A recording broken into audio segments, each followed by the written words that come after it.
अस्सलाम वालेकुम एवरीवन, कैसे हैं आप? आई होप आप ठीक होंगे इंशाल्लाह। आज मैं आपके साथ शेयर करूंगी एक बहुत ही ख़ास लाजवाब रायता जिसे हमने बनाया कद्दू शरीफ के साथ। ये रायता ना सिर्फ जायकों में लाजवाब है, गर्मियों में भी जिस्म को ठंडक बख्शता है। सबसे पहले यहाँ पर मैंने लिया है कद्दू शरीफ। एक कद्दू शरीफ है और इसे सबसे पहले मैंने इसका छिलका उतार लिया। उतारने के बाद इसे वॉश कर लिया, अच्छा सा वॉश कर लिया। तो हमने फिर इसे ग्राइंड कर लेते हैं। ग्राइंड करने के बाद अब बारी आती है इसको पकाने की। हमने इसे ज़्यादा नहीं पकाना, सिर्फ 3 से 4 मिनट के लिए ही पकाना है जी। अब इसे कुक करने के लिए हमें कोई भी बर्तन चाहिए। मैंने यहाँ स्टील का लिया है। स्टील में बॉयल करने से ये होता है कि देचकी के अंदर निशान नहीं पड़ते।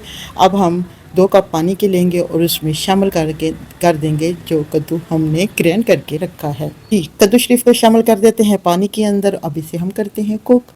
इसको कुक करने में ज़्यादा टाइम नहीं लगेगा, ओनली 5 से 6 मिनट ही कुक करने के लिए लगेंगे। यहाँ पर जी मैं सारा कद्दू पानी के अंदर शामिल कर दिया है। इसको सिर्फ सिंपल बॉईल करना है। जब पहला बॉईल आए उसके बाद 5 मिनट के लिए हम बॉईल कर लेते हैं। यहाँ पर जी 5 मिनट हो गए हैं हमें बॉईल करते हुए। अब हम स्ट्रेनर की मदद से इसका पानी छान लेते हैं और पानी को छानने के बाद ताकि जल्दी ये ठंडा हो जाए, ऊपर से हम डालते हैं ठंडा ठंडा पानी ताकि इसका प्रोसेस यहीं रुक जाए।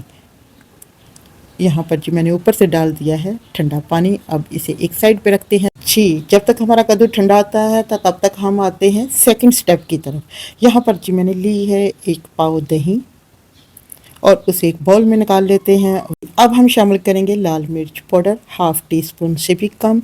और इसमें अब साथ ही शामिल कर देंगे ज़ीरा भुना हुआ, पिसा हुआ।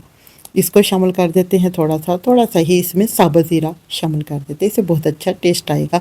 और 2 पिंच के करीब हम इसमें शामिल करते हैं काली मिर्च और हाफ़ टी स्पून इसमें शामिल करते हैं नमक। नमक आप अपने टेस्ट के हिसाब से कम या ज़्यादा कर सकते हैं। यहाँ पर जी कद्दू शरीफ की हो गया है ठंडा जो हमने बॉयल करके रखा था। अब हम इसे अच्छा सा निचोड़ लेते हैं ताकि तमाम पानी जो कद्दू के अंदर है वो ख़त्म हो जाए।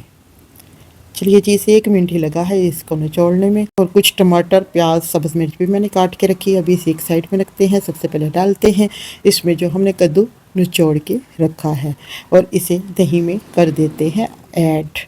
और इसे ऐड करने के बाद अब इसमें थोड़े से टमाटर शामिल कर देते हैं, एक कटी हुई सब्ज़ मिर्च शामिल कर देते हैं। और इसको और भी मज़ेदार बनाने के लिए दोपहर के खानों में वैसे भी प्याज बहुत ही मज़ेदार लगता है और इसको भी शामिल कर देते हैं।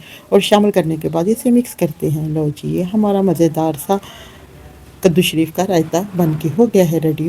नरम मुलायम ताज़ा दही और खुशबूदार मसालों के साथ बनने वाला ये रायता हर खाने के साथ जचता है, ख़ास तौर पर बिरयानी, पुलाव या रवायती खानों के साथ। तो जी फ्रेंड्स, ये थी मेरी आज कद्दू शरीफ की बड़ी मज़ेदार सी सिंपल और सादा सी रेसिपी। उम्मीद है आपको पसंद आई होगी। तो प्लीज़ अगर पसंद आए तो लाइक, शेयर और मेरे प्यारे से चैनल नाजुक लोग कुकिंग एंड व्लॉग को सब्सक्राइब ज़रूर करें। दुआओं में याद रखें और अपने प्यारे फीडबैक से ज़रूर नवाज दें। देखते रहिए, सीखते रहिए और बनाते रहिए मज़ेदार खाने हमारे प्यारे से चैनल नाजुक लोग के साथ। जी ये है मेरी कद्दू शरीफ के रायते की रेसिपी। मिलते हैं नेक्स्ट वीडियो में, तब तक के लिए इजाज़त दें। खुश रहें, खुशियाँ बांटें। Thanks for watching video and अल्लाह हाफिज़।